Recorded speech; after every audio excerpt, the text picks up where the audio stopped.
Hi everyone. In this video I'm going to be just showing how I go about setting up for my painting. This happens to be a black and white painting of my granddaughter when she was real young. And we have the copy paper here. We have Claybord. This is under here. It's already there, but I thought I'd put this up here. That's what I'm painting on. And I'm going to be using the India ink by Timothy John Luke Smith, and it's a 3-mixture setup. He actually has more on his website now that I'm not even sure about, so I'll just tell you what I'm using.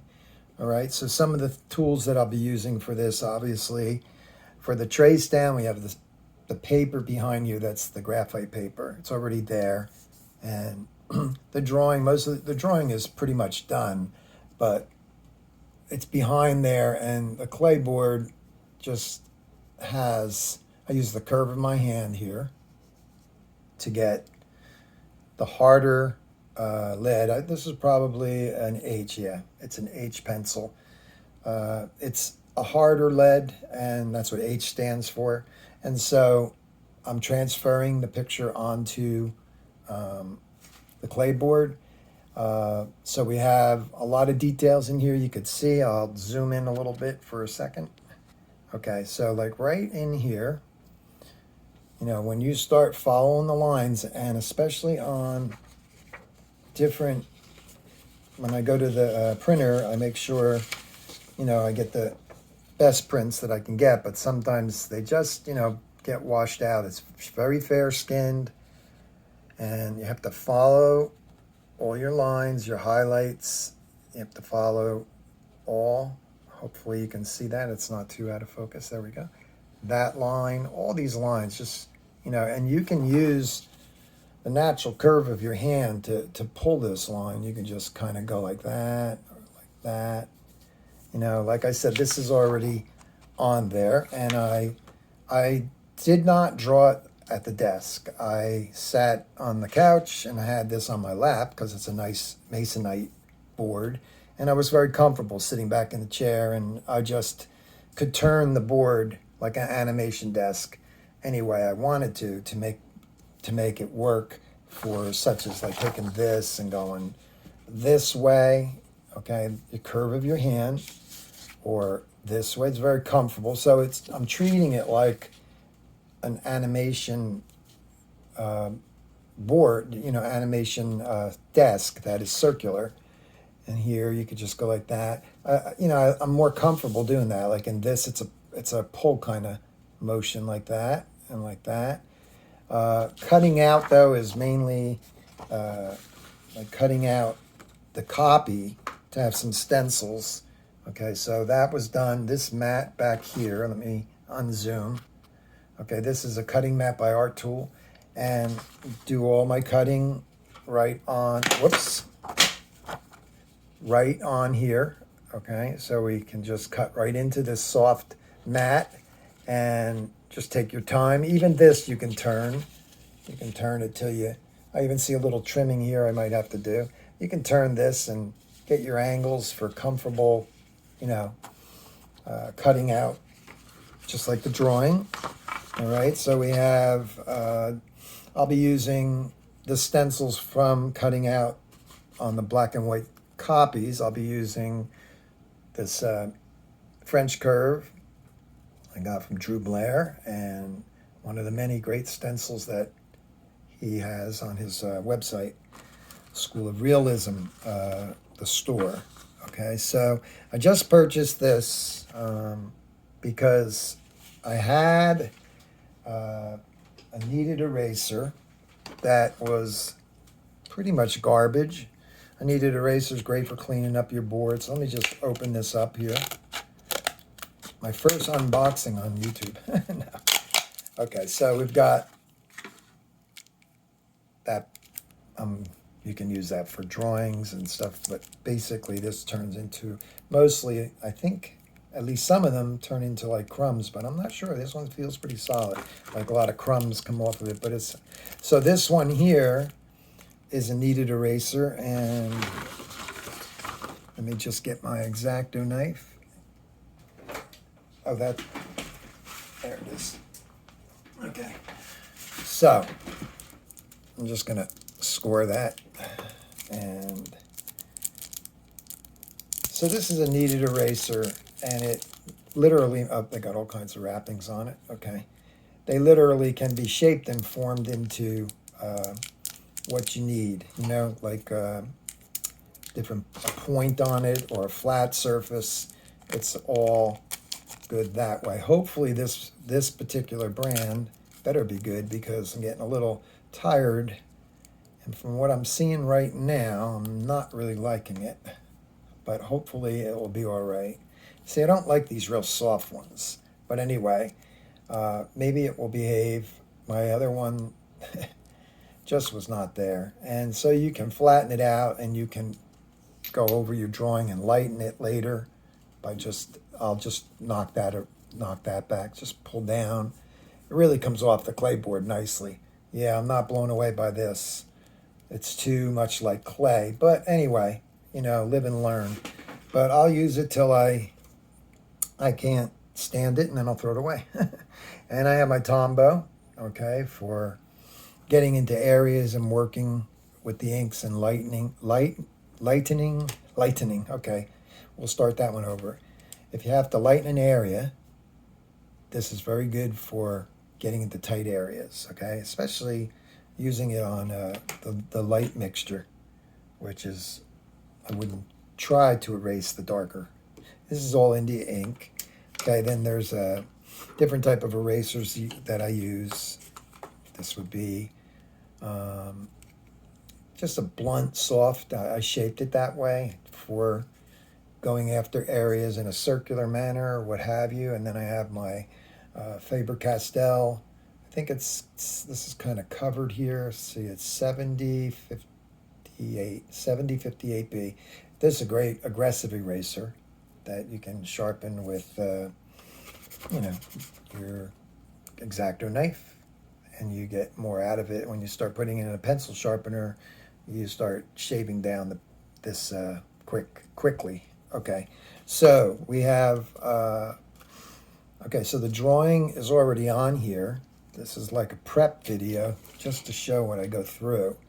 There is a pastel pencil with the India inks you can use for highlighting and different things. And I can also use Createx white in certain areas if I'm careful. I have to experiment and not get a blue shift. But I did the original painting. I started on a Facebook Live about a week ago, yeah. And they don't know it yet, but I'll be switching over to the Claybord. So I was not happy with the Bristol board. As I tried to lighten the areas, it started to get too burnished. The paper just wasn't right. So doing it over on the Claybord, which I could have made that decision before, but I went with the I've been successful with the Bristol board, but not for this fair skin here. I sprayed a little too heavy on the original, and you know, it just went all kinds of bonkers on me. It started to have, like, she had texture all throughout her face, and I'm not even bothering showing it because I'm frustrated with it right now. So anyway, I get a lot of copies when I go. Right now I'm using Staples because the ink's too costly. You know, for my print, I have a great printer, but I don't want to lay out $80 right now for the inks at this time. Anyway, you get a lot of black and whites, you know, so that you can cut out stencils, such as the one I just showed you, and then say you want to do another area of a stencil, like, let's see. Okay. So the one that I just showed you is the outer face that I'll put on the drawing like that, line it up right to the edge, and then I could spray my black without putting frisket on the board and cutting into the board and all that stuff. This is just a simple shield that you can pin down if you have a metal setup. You know, you can possibly, I don't know how it works with Claybord. That's pretty thick, but the magnets as far as the strength in the metal board. But I don't have that set up, so I'll be using like tape. I could cut out little openings and put the tape on. But anyway, I'm just going to be spraying off this way. Once you get off here, and this is pretty much just simple, you know, just to get that background in. And then I will be working off of a color photo. Let me find the original. This is a copy, which is a really good one to use even for stencils. It's a color copy. It's more accurate probably than the black and whites, and then this is a really nice copy, you know. I'll attempt doing her in color maybe, but probably not for a video because I'm still struggling and working on mixtures and things to do with what I learned, and I don't do a lot of faces. I usually do pet portraits and things. So we have, you know, then I have this, you know, just to kind of keep your hands off the thing, to sweep off erasing marks. So we have the Claybord, we have stencil setup using the black and whites. Like I said, many black and whites, okay? And her lips here are very tricky. You got highlights coming off of them. I'll show you the color one again. Okay.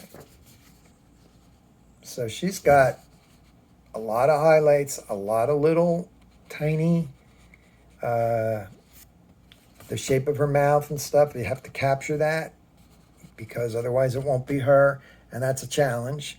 And then how you treat, you know, how you treat the darker areas. This will help me not get too crazy, even though this looks black, which I did on the other one.